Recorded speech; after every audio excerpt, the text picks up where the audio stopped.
up? It is DJ. It's news time, and today we've got some new information on the John Deere S7 HillSide. We also get to see Lancey Boy's last placeable for FS22, and a new contest sponsored by Midwest Machinery Co. If you like staying updated with all the latest news of Farming Simulator, get subscribed. Let's go. Starting off today with DjGoHam Modding, who's got some new information and screenshots of their John Deere S700 HillSide with both 27% and 18% leveling systems. You've probably seen this model on the testing list maybe a couple weeks ago. However, it did fail, but it appears to be back waiting for testing again. The leveling system is kind of neat because you can choose to have the machine either automatically level out, or you can choose manual using mouse control, aka like joysticks on consoles and mouse on PC, or even IC, interactive controls on PC. These controls apply both to the combine itself, the header, and the axis. Is that both? Oh, there you go. This is pretty cool. This is definitely a neat system and a little bit late, if I'm honest, in the life cycle of Farm Sim 22, but there's still a lot of cool mods that haven't been released yet, and this is going to be pretty sweet, especially if they bring it to 25. So keep a lookout for this one on the testing list, hopefully soon. Last week, Agritolno released some pictures of their GT500 with lifted suspension and off-road tires, and today we get to see even more wild additions to this version, including a bright red paint job, extended wheel arches, and a big light bar on top spanning the entire width of the roof. It's a big ol' LED bar. There's also a few other new sets of configurations we haven't seen yet, including what looks to be an even higher suspension option and extra lights on the grille, as well as a roof rack with 7 spotlights mounted at the front. I was not expecting options anything close to this. But if you're like me and you just want a regular road racing version, go with this blue one with white racing stripes. It's a big aftermarket wheels and tires. This is more like the version that I would go for. Unfortunately, the last time that we got any concrete information on this mod's progress was back at the end of August, where they say that the project was almost finished.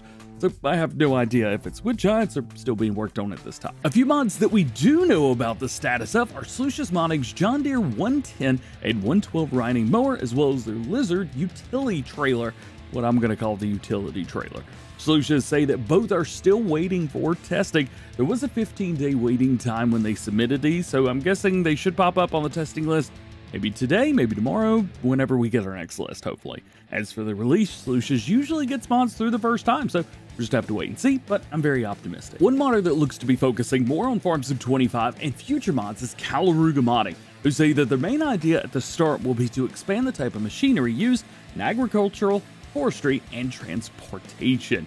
Shown here we have a Volvo high lift, Volvo semi-truck, and a Fiat Agri. Now, to be fair, Calaruga Modding only released trailers in Farm Sim 22, with one exception, and very similar things back in Farm Sim 19 as well. So this would be a massive deviation and a huge step forward, and I'm all down for it. I love Calaruga Modding.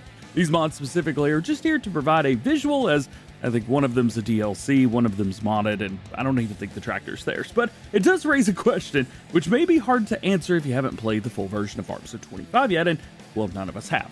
However, what types of equipment would you like to see as mods in Farm Sim 25? Hey, let me know. Next up, Rawson Mods has their Bailey Bowser in game and are preparing it for all platforms. The trailer is actually pretty big, with the tank holding 18,000 liters. There will also be an unrealistic version, so hey, if you're like me, you're gonna love that version. However, Ross hasn't announced what that capacity is yet.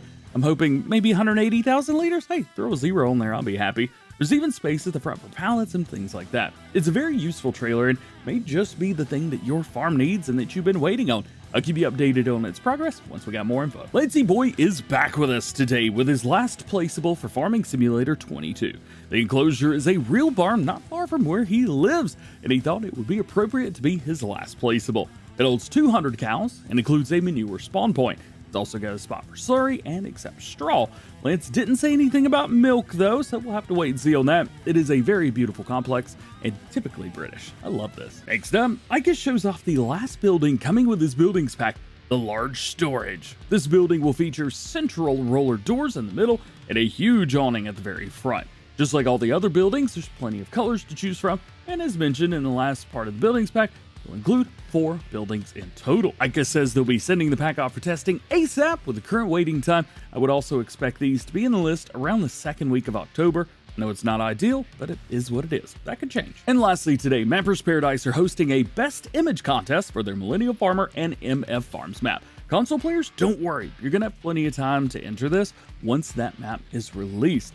The contest is sponsored by Midwest Machinery Company and Farm Focus. Prizes will be awarded to the top 4 entries, with winners receiving different offerings from machinery models, merch, and accessories. We'll be talking more about this once the map is out, but in the meantime, for more information, check out Mappers Paradise on Facebook. And for more information on all the stuff we talked about today, and just like every other episode of Farm Sim News, links to everything we talked about can be found in the description. Share that, and you can check out the entire video in the form of a news article on farmsimnews.com, thanks to Yoast Modding. There are no release dates for mods, so no one knows when any mod is going to be released. And if I didn't talk about something in this video, hey, it just means that there's no information on that at the time of recording. If you like the video, hey, you can also check out the Farm Sim News playlist for all the latest news and top stories going on in the world of Farming Simulator. And that is it. Thank you for hanging out with me today. Hope you enjoyed the video. If you did, drop a like, get subscribed if you're new, and join the GoHam fam. Hope you have an awesome rest of your day today.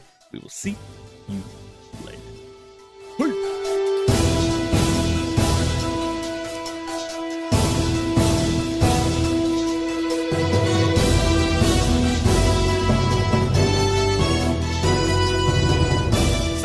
I'm pretty sure this is the first news video I've done on a Monday in like a month. Is it? I don't know. I've only done 3 in the past 3 weeks. Ah!